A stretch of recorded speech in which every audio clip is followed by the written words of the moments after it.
Hi guys. So మా ఆయన బాబు గారు తిరుమలకి వెళ్తున్నారనమాట. సో మాకు మ్యారేజ్ అయిన 18 ఇయర్స్ తర్వాత మా అమ్మల్ని వదిలి మా ఆయన బాబు అయితే తిరుమలకి వెళ్తున్నారు. 3 months బ్యాకే బుక్ చేసుకున్నారని వీళ్ళ బ్రదర్తో పాటు. సో కళ్యాణ్ వచ్చిన టికెట్స్ అది క్యాన్సిల్ అయిందని చెప్పి ఇవాళ దర్శనం రమ్మని చెప్పారంట. సో అందుకని వీళ్ళు వెళ్తున్నారు. సో బాబుగాడికి అయితే 10 years బిలో కాబట్టి ప్రాబ్లం ఉండదు, టికెట్స్ అవసరం ఉండదు కాబట్టి వీళ్ళతో పాటు వెళ్తున్నాడు.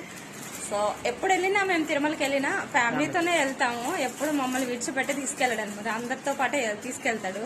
సో ఫస్ట్ టైం తను ఇంకా వాళ్ళ బ్రదరు బుక్ చేయడంతో తను ఇంకా వెళ్ళాల్సి వచ్చింది.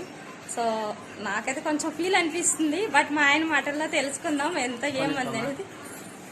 చెప్పండి. నాకు కూడా ఫ్యామిలీతో పోలేకపోవడం బాధగా ఉంది. కాకపోతే టికెట్లు బ్రదర్ బుక్ చేశారు కాబట్టి పోవాల్సి వచ్చింది. పోకపోయినా వేస్ట్ అయిపోతాయి, అందుకనే పోవాల్సి వచ్చింది. టెంపుల్ తిరుమలకి ఎప్పుడు వెళ్ళినా ఫ్యామిలీతోనే వెళ్తాం. పిల్లలిద్దరిని నేను మా ఆయన వెళ్తాం. మేము కంపల్సరీ ఒకసారి ప్లాన్ చేస్తాం.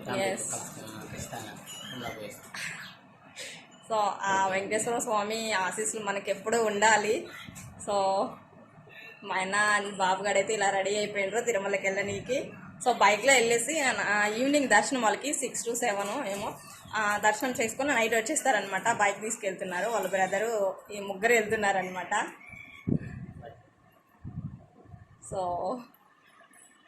సో మా ఆయన బాబుగాడు బయలుదేరిపోయినారు, బాగా చెప్పేస్తున్నారు మా వాడు. సో మా ఆయన అండ్ వాళ్ళ తమ్ముడు బాబుగాడు మధ్యలో కూర్చోబెట్టేస్తారనమాట, బయలుదేరిపోయినారు.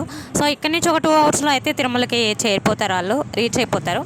సో ఆ వెంకటేశ్వర స్వామి దర్శనం హ్యాపీగా జరగాలని చెప్పేసి ఆల్ ద బెస్ట్ బావ అండ్ హ్యాపీ జర్నీ.